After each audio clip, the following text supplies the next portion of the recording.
नमस्कार दोस्तों, कहानियों की श्रृंखला में आज सुनेंगे चंद्रशेखर वर्मा जी की कहानी गंगा। लेकिन उससे पहले मेरा आपसे विनम्र अनुरोध है कि अगर मेरे द्वारा सुनाई हुई कहानियाँ आपको अच्छी लगती हैं और आपने अभी तक मेरे चैनल को सब्सक्राइब नहीं किया है तो सब्सक्राइब ज़रूर करें, लाइक करें और अपने दोस्तों और परिचितों में शेयर भी करें। बेल आइकन दबाना बिल्कुल भी ना भूलें। आज सुनिए गंगा। बनारस एक नगर नहीं है, अपितु एक संस्थान है।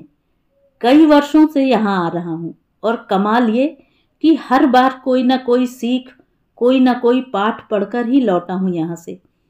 पिछले दिनों बनारस जाना हुआ, सरकारी दौरा था तो गाड़ी और ड्राइवर साथ में था। शाम को अपना काम पूरा करके गंगा आरती देखने का मन था, सो चला आया दशाश्वमेध घाट पर। यहाँ पर गंगा मैया की आरती का अलौकिक दृश्य देखकर मन भर सा जाता है, या यूं कहें कि रिक्त हो जाता है। यूं तो मैं ये दृश्य कई बार देख चुका हूँ, लेकिन हर बार गंगा आरती एक नया अनुभव कराती है। नवंबर का महीना था, हल्की हल्की ठंड पड़नी शुरू हो गई थी। मैंने गाड़ी घाट से दूर पार्किंग पर छोड़ दी थी। हालांकि अगर मैं चाहता तो मेरी नीली बत्ती वाली गाड़ी मुझे घाट के मुहाने तक ले जाती, लेकिन मैं गंगा मैया के सामने अपने कद और पद का बोझ लेकर नहीं जाना चाहता था। मेरे पहुंचने के कुछ क्षणों बाद ही आरती प्रारंभ हो गई। लगभग 45 मिनट तक मानव और प्रकृति की अद्भुत जुगलबंदी देखने के बाद मैं कुछ देर के लिए चेतना विहीन हो गया था। चिनिया बादाम ले हो भैया, 10 रुपए का 50 ग्राम। एक मूंगफली वाले की आवाज से मेरा ध्यान वापस वातावरण की तरफ आया। मौसम की पहली मूंगफली की सौंधी खुशबू दिल से निकलकर सीधे जुबान पर पहुंच गई और वो अनायास ही बोल उठी, 50 ग्राम देना, धनिया के नमक के साथ। प्रशासनिक सेवा में अधिकारी बनने के बाद आपसे आम नागरिकों के कई अधिकार स्वतः छिन जाते हैं। मसलन आपको यदि खोमचे वाले से कुछ खरीदना होता है तो आप अपने किसी मातहत को इशारा भर कर देते हैं और सामान आपके हाथों में होता है। लेकिन उस दिन मैं अपनी अफसरी गाड़ी में ही छोड़कर आ गया था। मूंगफली तौलने वालों का हाथ बहुत तेजी से चलता है, क्योंकि उन्हें जितनी देर मूंगफली तौलकर देने में लगती है उतनी देर तक ग्राहक उसके ठेले से मूंगफली उठाकर खाना अपना हक समझते हैं। मैंने भी अपने हिस्से की 2 मूंगफली इस बीच में चख ली थी। 1 रुपया का चिनिया बादाम दे दा, मुझे एक महीन सी आवाज सुनाई पड़ी। जिस बच्ची के मुंह से ये आवाज निकली थी वह और भी महीन थी। उसकी आयु लगभग 4-5 वर्ष की रही होगी। बदन पर एक पुरानी सी फ्रॉक, पैरों में टूटी हवाई चप्पल। उसके हाथ में 1 रुपए का सिक्का था जिसे उसने बड़ी शान से पकड़ा हुआ था। मैंने अपनी मूंगफली की कीमत चुकाई और वहां से चलने को हुआ, तभी मुझे मूंगफली वाले की घुड़की सुनाई दी। 1 रुपया का चिनिया बादाम नहीं मिलत है। ये सुनकर वह बच्ची कुछ सहमी। उसको शायद अपने रुपए की कीमत समझ आ गई थी। फिर भी वह पूरे आत्मविश्वास से बोली, 1 ही रुपया है, थोड़ा सा बादाम दे दो ना। कितनी बार बोलें, 1 रुपया का बादाम न मिली, चल भाग यहां से। मुझे मूंगफली वाले पर बहुत गुस्सा आया। मैंने तुरंत अपनी जेब से 10 रुपए का नोट निकाला और मूंगफली वाले से कहा, बच्ची को 10 रुपए की मूंगफली दे दो।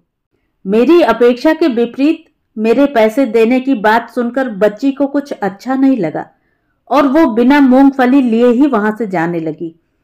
सुनो बिटिया, मूंगफली ले लो।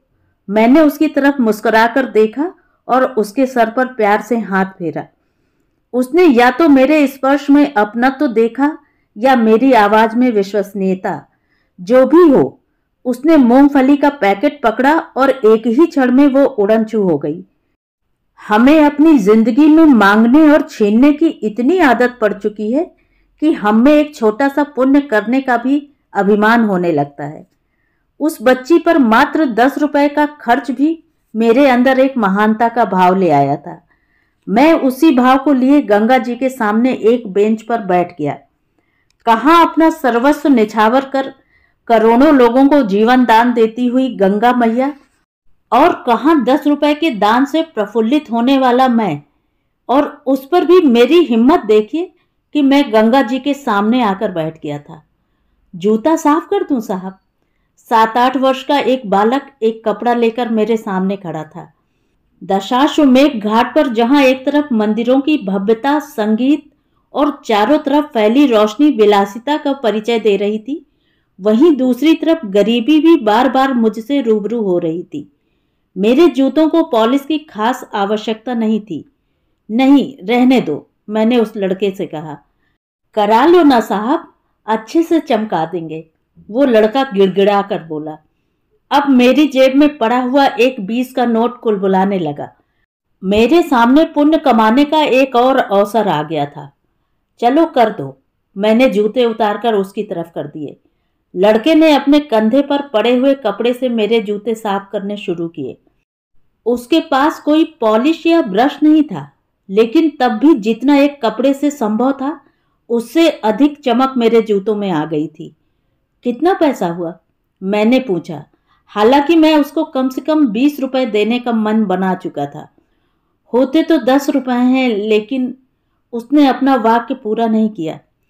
होते तो 10 रुपए हैं, लेकिन तुम्हारा काम अच्छा था तो मैं तुम्हें 20 रुपए देता हूं।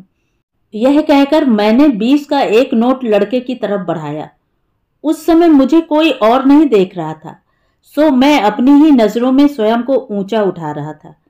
नहीं साहब, वह लड़का बोला, हमको 1 को रुपया ना चाहिए, आप अपना रुपया रख लो। लड़के की बात मेरी समझ में नहीं आई। क्या मतलब? मैंने पूछा। मतलब ये कि मेरी छोटी बहन के लिए आप चिनिया बादाम खरीदे थे ना, सो हमने आपका जूता पॉलिश करके वो रुपया चुका दिया।